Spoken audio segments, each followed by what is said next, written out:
also means having enemies. Friendliness you can have, but no friend, never. Friendliness is just the way of your being real and authentic. You start radiating it. It comes on its own accord. You don't have to break it. Whoever comes close to you will feel the friendliness. That does not mean that nobody will be your enemy. As far as you are concerned, you will not be an enemy of anyone because you are no more a friend to anyone. But your height, your consciousness, your blissfulness, your silence, your peace will annoy many, will irritate many, will make many without understanding you. You are enemy. Buddha is friendly with everyone, but Buddha will never have a friendship with anyone because friendship brings attachment, and with someone like Buddha, attachment has no place in his life.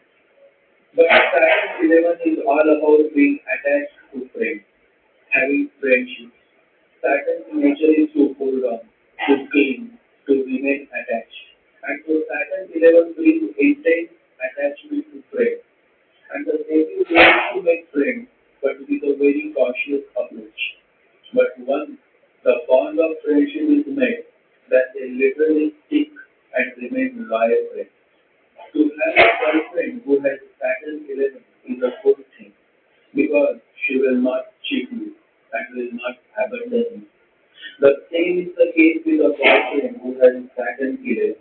He remains loyal as they take friendship very seriously. Serious guys, you see, Saturn 11 are serious guys as far as friendship is concerned and as far as profit and gains and money is concerned. 11th house is considered as a Mars killer house. This is because this is the house of desires and pleasure. Why you want money? Why you want regular income? Why you want profits? Why you want dividends? Because you want to fulfill your duty. On the higher level, this house is therefore considered as the house of desire. And the ancient seers and sages were not just astrologers, but were also highly spiritual mystics. And so they were perfectly aware that it is desire that eventually leads the soul into the unending cycle of birth and rebirth and suffering and misery. And therefore, they made a note in the scriptures stating 11th house as one of the killer house, Mars house in the birth chart. Saturn in the house of desire, that is in the house of 11, does not stop or deny the fulfillment of desire. But Saturn regulates the domain of desire, meaning not all desires are fulfilled. The Lord Saturn puts certain restrictions on the native desire. The native is compelled to drop his or her desire. Many natives with Saturn 11 face issues with children or generally are blessed with only one daughter or one son or probably no sons at all. In fact, the most interesting part is that by chance, even if they are blessed with a son, still they don't get any happiness from their son but only from their daughter. So whenever I talk about Saturn or share about Saturn, one thing comes prominently before me, and that is attachment. And that reminds me of a beautiful story, a true incident that happened when Jesus was a small child. It happened. Jesus was a small child, must be 6 years old. He was visiting a Jewish temple with his father and mother. After a while, Jesus was lost somewhere in the crowd. So they tried and tried to search for little Jesus, but couldn't find him. Finally, in the evening, they could find him. He was sitting with some scholars, and he was just a child. He was discussing with them things about the unknown. So his father said, Jesus, what are you doing here? We have been worried about you the whole day. Jesus said, don't be worried about me. I was looking after my father's business. The The father said, I am your father, and what type of business are you looking after here? I am a carpenter. And Jesus said, my father is there up in the heaven. You are not my father. And this is not the only incident where we see Jesus in the state of detachment. There is one more incident, a very beautiful incident, but only a meditative being can truly understand the significance of it. The rest cannot. It happened. Jesus had returned to Jerusalem after spending many years outside Jerusalem. It is said that Jesus spent many years in the Himalayas, and there have been many books reviewing his visits to Kashmir and how Jesus was inspired by the teachings of Buddha. That is why we find many similarities between Buddhism and Christianity. In fact, there are books written on this similarity.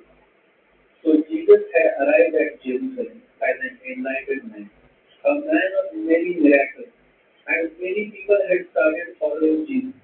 And one afternoon, Jesus was standing and sharing his thoughts with the people of Jerusalem when someone came rushing towards Jesus and said, Jesus, your mother is waiting outside, and the crowd is so large that she cannot come in.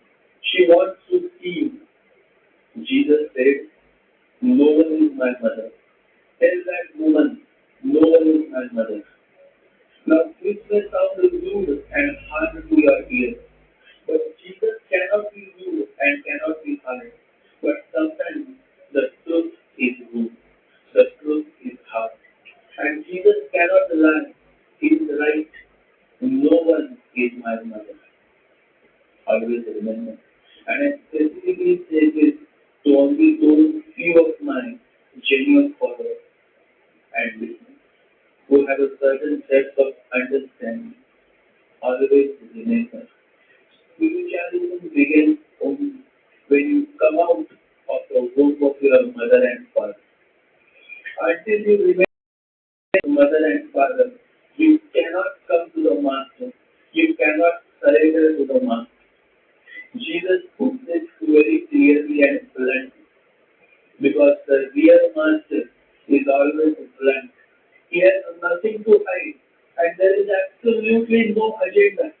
And so Jesus says, if you want to become my disciple, you have to hate everyone. You have to hate your father and mother and everything. Jesus told, if you want to be my disciple, you must, by comparison, hate everyone else. Your father and mother, wife and children, brothers and sisters, yes, even your own life. Otherwise, you cannot be my disciple. An ordinary shallow man or a shallow listener may not understand a single word of Jesus or of what I'm sharing through this podcast. He may distort the whole meaning and imply that which is not the real meaning. Jesus is simply giving a message that until you remain attached to your people, to your relatives, to your father and your mother, you cannot truly surrender to me. And unless you surrender to me, how can I make you my disciple? How deep and how beautiful is this, my fellows? Only a true spiritual seeker can relate, others cannot. And that is why I have been saying this again and again, that this channel is not for everyone. This channel is only for selective people, a selective audience who has a certain depth of understanding. That is why I never say on my channel that subscribe to my channel. Because I don't want to say this word. I want those people to relate, to resonate, and then if they want to subscribe, they want to follow me, they can.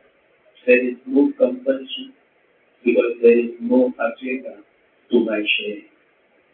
It is perfectly right when Jesus says that you need to detach with everybody because you cannot come to a